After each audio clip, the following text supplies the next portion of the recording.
مولا یا مولا مولا یا مولا۔ محرم کے معنی عربی زبان میں ہوتے ہیں وہ چیز جس کو حرمت بخشی گئی ہو۔ حرمت کے معنی عظمت، تقدس، پاکیزگی، جس چیز کو حرمت بخشی گئی ہو اس کو محرم کہتے ہیں عربی زبان۔ اور اس مہینے کو محرم اسی لیے کہا جاتا ہے کہ اللہ تبارک و تعالی نے اس کو خصوصی حرمت عطا فرمائی۔ یوں تو سارے ہی دن، سارے مہینے، سارے سال اللہ تعالی ہی کے پیدا کیے ہوئے ہیں۔ جس طرح اور دنوں میں سورج نکلتا ہے اور شام کو غروب ہو جاتا ہے، اسی طرح محرم کے مہینے میں بھی۔ لیکن اللہ تبارک و تعالی نے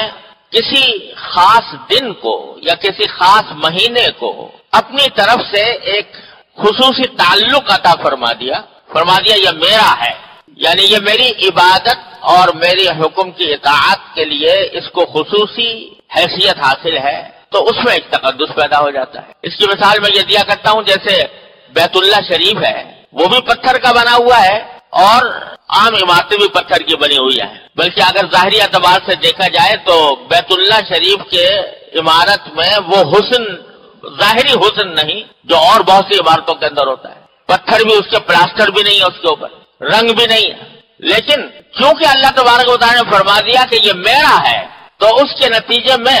وہ بیت اللہ شریف کی ایک عظمت اتنی اس درجے ہو گئی کہ ساری بڑی سے بڑی، اعلیٰ سے اعلیٰ، شاندار سے شاندار عمارتیں اس کے آگے ہیچ ہے۔ جتنی کشش اللہ تعالیٰ نے اس کے اندر پیدا کر دی ہے، ویسی کسی بڑی سے بڑی عمارت میں نہیں ہو سکتی۔ تو یہی معاملہ دنوں اور مہینوں اور ہفتوں کا ہے کہ اللہ تبارک و تعالیٰ جس کسی دن کو اپنی طرف منسوب فرما دیتے ہیں تو اس کی وجہ سے اس میں شرف پیدا ہو جاتا ہے، اس میں عظمت آ جاتی ہے، اس میں حرمت پیدا ہو جاتی ہے۔ یہ محرم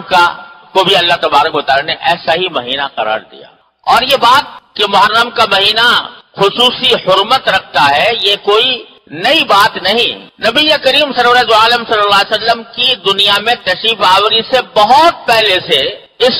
مہینے کو حرمت والا مہینہ کہا جاتا تھا، کیونکہ اللہ تعالیٰ کا حکم تھا، تو جتنے انبیاء کرام علیہ السلام آئے وہ بھی اس کی عظمت اور حرمت کے قائل تھے۔ بعض لوگوں میں یہ بات مشہور ہو گئی ہے کہ عاشورہ یا 10 محرم الحرام کے دن کو جو خصوصی تقدس حاصل ہے وہ حضرت حسین رضی اللہ تعالیٰ عنہ کی کربلا میں شہادت کی وجہ سے ہے۔ بعض لوگ یہ سمجھتے ہیں، یعنی چونکہ حضرت حسین رضی اللہ تعالیٰ عنہ کی شہادت میدان کربلا میں 10 تاریخ کو ہوئی تھی، 10 محرم کو، اس واسطے وہ سمجھتے ہیں کہ عاشورہ کی یہ خصوصیت ہے اور عاشورہ کے اندر یہ تقدس ہے یا اس کی حرمت ہے کہ وہ حضرت حسین کی شہادت کی وجہ سے وہ معزز اور مکرم ہو گیا۔ یہ بات درست نہیں ہے، اس لیے کہ محرم کی حرمت تو بہت پہلے سے چلی آتی ہے، انبیاء کرام کے زمانے سے چلی آتی ہے، اور حضرت نبی کریم صلی اللہ علیہ وسلم نے اس کی حرمت کا اعلان فرمایا، اپنی حیات طیبہ میں اعلان فرمایا جبکہ حضرت حسین رضی اللہ تعالیٰ چھوٹے سے بچے تھے۔ لہذا 10 محرم میں حرمت اور تقدس اس واقعے سے پیدا نہیں ہوا، بلکہ اس کے برعکس حضرت حسین رضی اللہ تعالیٰ عنہ کی فضیلت اور ان کی عظمت کا یہ ایک مظاہرہ تھا کہ اللہ تبارک و تعالیٰ نے ان کو شہادت کا مقام عطا فرمانے کے لیے اس دن کو منتخب فرمایا جو پہلے سے مقدس چلا تھا۔ یہ ان کی عظمت ہے، حضرت حسین رضی اللہ تعالیٰ کی عظمت ہے، حضرت حسین رضی اللہ تعالیٰ کی فضیلت ہے کہ ان کی شہادت اس دن میں واقع ہوئی۔ اللہ تبارک و تعالیٰ نے فرمایا کہ عدۃ الشہور عند اللہ 12 شہرا، کہ اللہ تبارک و تعالیٰ نے جو مہینے بنائے ہیں وہ کل 12 مہینے ہیں، اور یہ 12 مہینے اللہ تعالیٰ نے طے کر دیے تھے یوم خلق السماوات والارض، اسی دن جس دن کے آسمانوں اور زمین کی تخلیق فرمائی، ان کو پیدا کیا، اسی دن اللہ تبارک و تعالیٰ نے یہ 12 مہینے مقرر کر دیے تھے کہ 12 مہینوں کا ایک سال ہوا کرے گا۔ ان 12 مہینوں میں سے 4 مہینے اللہ تعالیٰ نے حرمت والے رکھے ہیں، ان میں سے یہ محرم ہے، صفر ہے، رجب کا مہینہ ہے اور ذوالقعدہ کا مہینہ، یہ خاص طور پر اللہ تبارک و تعالیٰ نے حرمت والے رکھے ہیں، جس کے معنی یہ تھے ان 4 مہینوں میں کسی جائز مقصد کے لیے جنگ کرنا بھی جائز نہیں تھا، اس واسطے ان کو اشہر حرم کہتے تھے، کیونکہ حضرت ابراہیم علیہ السلام کے وقت سے یہ بات چلی آتی تھی کہ ان 4 مہینوں میں لڑنا حرام ہے، اور ابراہیم علیہ السلام کے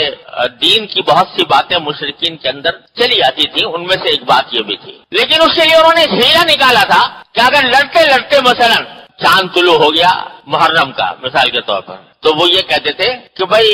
اب لڑنا تو بڑا ضروری ہے اور محرم کا مہینہ آ گیا جس میں لڑائی ہو نہیں سکتی، لہذا ایسا کرتے ہیں کہ اب کے یہ آپس میں طے کر لیتے ہیں کہ اب کے محرم کا مہینہ جو ہے وہ صفر کے مہینے کے بعد آئے گا۔ یہ جو مہینہ اب شروع ہو رہا ہے چاند، یہ محرم کے بجائے ہم اس کو صفر کا مہینہ قرار دے دیتے ہیں اور پہلے صفر آئے گا اور پھر محرم آئے گا، یہ آپس میں طے کر لیتے تھے۔ اس کو قرآن کریم نے ذکر کیا انما النسیء زیادۃ فی الکفر، یہ کفر کی بات ہے۔ اللہ تعالیٰ نے تو جو مہینے مقرر کر رکھے ہیں جس ترتیب کے ساتھ اسی ترتیب کے ساتھ آئیں گے، تمہارے آگے پیچھے کرنے سے وہ اس میں کوئی فرق نہیں پڑتا۔ لہذا یہ 4 مہینے جو حرمت والے ہیں ان کو ان کی حرمت کا لحاظ رکھنا بڑا ضروری، تو یہ حکم دیا قرآن کریم نے، اور انہی میں سے محرم کا مہینہ سب سے مقدم مہینہ ہے۔ اور اس کے بارے میں حدیث میں آتا ہے کہ رسول کریم صلی اللہ علیہ وسلم نے 10 تاریخ کو روزہ رکھنے کا حکم دیا۔ شروع میں جب تک رمضان کے روزے فرض نہیں تھے اس وقت تک یہ عاشورہ یعنی 10 محرم کا روزہ فرض کر دیا گیا تھا، جس طرح رمضان کے روزے فرض ہیں عاشورہ کا روزہ بھی فرض ہے۔ لیکن بعد میں جب رمضان کا حکم آ گیا اور رمضان کے روزے فرض کر دیے گئے تو عاشورہ کی فرضیت ختم کر دی گئی، اب فرض نہیں ہے، لیکن اس کو باعث اجر، باعث فضیلت، باعث ثواب قرار دیا گیا۔ یہاں تک کہ ایک حدیث میں رسول کریم سرور دو عالم صلی اللہ علیہ وسلم نے فرمایا کہ 10 تاریخ کا جو یہ روزہ ہے 10 محرم کا، اس کے بارے میں مجھے اللہ تعالیٰ کی رحمت سے امید یہ ہے کہ جو شخص یہ 10 تاریخ کا روزہ رکھے تو اللہ تبارک و تعالیٰ اس کے 1 سال کے گناہوں کا کفارہ کر دے۔ یہاں میں بتا دوں کہ جن جن اعمال کے لیے یہ فرمایا جاتا ہے کہ یہ گناہوں کا کفارہ کر دیتے ہیں اس سے مراد صغیرہ گناہ ہے۔ کبیرہ گناہ کا قاعدہ یہ ہے کہ بغیر توبہ کے معاف نہیں ہوتے، اور حقوق العباد بندوں کے جو حقوق ہیں وہ صرف توبہ سے بھی معاف نہیں ہوتے اور ان اعمال سے بھی معاف نہیں ہوتے جب تک کہ صاحب حق کو اس کا حق ادا نہ کر دیا جائے، حقدار کو اس کا حق نہ پہنچا دیا جائے، یا وہ خوشی سے خوش دلی سے معاف نہ کر دے، اس وقت تک وہ معاف نہیں ہوتا۔ تو یہ جو کہا گیا کہ 1 سال کے گناہ معاف ہو جاتے ہیں، مطلب یہ کہ صغیرہ گناہ اس سے معاف ہو جائیں گے 1 سال کے۔ اگر کوئی کبیرہ گناہ کیا ہے تو اس کے لیے توبہ کرنی ضروری ہوگی۔ اور ایک اور حدیث میں رسول کریم صلی اللہ علیہ وسلم فرمایا کہ یہ روزہ جو ہے اور محرم کے روزے یہ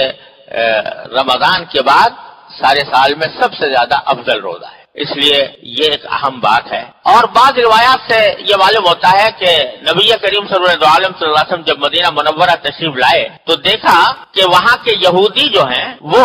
عاشورہ کے دن روزہ رکھتے ہیں 10 محرم کو، یہودی بھی۔ آپ نے پوچھا کہ بھئی کیوں رکھتے ہو تم 10 تاریخ کو روزہ کیوں رکھتے ہو؟ تو انہوں نے جواب میں یہ کہا کہ یہ 10 محرم وہ تاریخ ہے جس میں اللہ تبارک و تعالیٰ نے حضرت موسیٰ علیہ السلام کو فرعون سے نجات بخشی تھی، اور یہی تاریخ ہے جس میں فرعون بحر احمر میں غرق ہوا اور پھر وہ اپنی قوم کو لے کر صحرائے سینا کی طرف روانہ ہوئے۔ اس کی خوشی میں ہم اس روز روزہ رکھتے ہیں۔ تو نبی کریم صلی اللہ علیہ وسلم نے فرمایا کہ بھئی موسیٰ علیہ السلام کو جو فرعون سے نجات ملی یہ تو ہمارے نزدیک بھی بہت بڑا اہم واقعہ تھا، لہذا ہم بھی روزہ رکھیں۔ صحابہ کرام کو آپ نے روزے کا حکم دیا اور پھر بعد میں اللہ تبارک و تعالیٰ نے اس کو فرض کر دیا ان دنوں میں۔ تو اس سے معلوم ہوتا ہے کہ عاشورہ میں یہ بھی واقعہ عاشورہ سے وابستہ ہے کہ موسیٰ علیہ السلام کو اللہ تعالیٰ نے فرعون سے نجات عطا فرمائی۔ بعض اور باتیں بھی مشہور ہیں لوگوں میں کہ یہ وہی دن ہے جس میں حضرت ابراہیم علیہ السلام کو آگ میں ڈالا گیا تھا اور آپ اس میں سے صحیح سالم نکل آئے تھے۔ یہ وہی دن ہے جس میں حضرت آدم علیہ السلام کو زمین پر اتارا گیا۔ یہ وہی دن ہے جس میں نوح علیہ السلام کی کشتی جو ہے وہ طوفان سے نجات پا کر کسی پہاڑ پر آ کر ٹک گئی۔ یہ باتیں لوگوں میں مشہور ہیں مگر اس کی کوئی مستند بنیاد نہیں ہے، کوئی مستند روایت نہیں ہے کہ جس سے یہ باتیں معلوم ہوتی ہوں، ایسے لوگوں میں مشہور ہو گئی ہیں۔ لیکن یہ بات صحیح ہے کہ حضرت موسیٰ علیہ السلام کو اس تاریخ میں اللہ تبارک و تعالیٰ نے فرعون سے نجات دی۔ بہرحال نبی کریم صلی اللہ علیہ وسلم نے یہ حکم دیا کہ روزہ رکھو، اور پھر اللہ تبارک و تعالیٰ نے اس کو فرض کر دیا۔ بعد میں پھر فرضیت ختم ہو گئی، لیکن اس کی سنیت اور اس کا استحباب اور اس کا باعث ثواب ہونا یہ باقی رہا، اور یہ قیامت تک عاشورہ کے دن روزہ رکھنے کی فضیلت قائم رہے گی انشاءاللہ۔ البتہ اس میں نبی کریم صلی اللہ علیہ وسلم نے ایک تصرف فرمایا، وہ یہ فرمایا کہ بھئی عاشورہ کا روزہ تو بے شک رکھو، لیکن کہ یہودی لوگ بھی عاشورہ کے دن روزہ رکھتے ہیں، لہذا کہیں ایسا نہ ہو کہ تمہاری ان کے ساتھ مشابہت پیدا ہو جائے، یعنی تم بھی یہودیوں کے مقلد بن جاؤ، یہودیوں کے مشابہ بن جاؤ، تو ان کی مشابہت کو ختم کرنے کے لیے آپ نے فرمایا کہ صرف تنہا عاشورہ کا نہ رکھو، بلکہ اس کے ساتھ یعنی 9 تاریخ کو ملا کر 9 اور 10 کا روزہ رکھو، یا 11 تاریخ کو ملا کر 10 اور 11 کا روزہ رکھو، ایک دن کے بجائے 2 دن رکھو، تاکہ یہودیوں کے ساتھ مشابہت پیدا نہ ہو۔ اس سے آپ اندازہ لگائیے کہ نبی کریم سرور عالم صلی اللہ علیہ وسلم کو اس بات کی کتنی فکر تھی کہ کسی خیر کے کام میں بھی، بھلائی کے کام میں بھی مسلمانوں کے اندر مشابہت پیدا نہ ہو یہودیوں جیسی یا غیر مسلموں جیسی۔ یعنی مزاج اسلام کا یہ ہے کہ بھئی جب تم مسلمان ہو، کلمہ لا الہ الا اللہ محمد رسول اللہ پر ایمان لائے ہو، تو پھر تمہارا ایک اپنا طریقہ زندگی ہے، تم اپنے طرز حیات کو دوسرے غیر مسلموں کے طرز حیات کے ساتھ مشابہ بنانے کی کوشش نہ کرو، تاکہ مسلمان ہونے کی حیثیت سے پہچانا جائے کہ ہاں یہ مسلمان ہے، اور ایسا نہ ہو کہ پتہ ہی نہ چلے جیسے اور غیر مسلم ہے اور یہودی ہے اور نصرانی ہے ایسے ہی مسلمان بھی ہے، کوئی فرق اس کے انداز میں، اس کے ادا میں، اس کے اخلاق میں، اس کے معاملات میں، اس کے لباس پوشاک میں کوئی فرق نظر نہ آئے، یہ اسلام کو پسند نہیں۔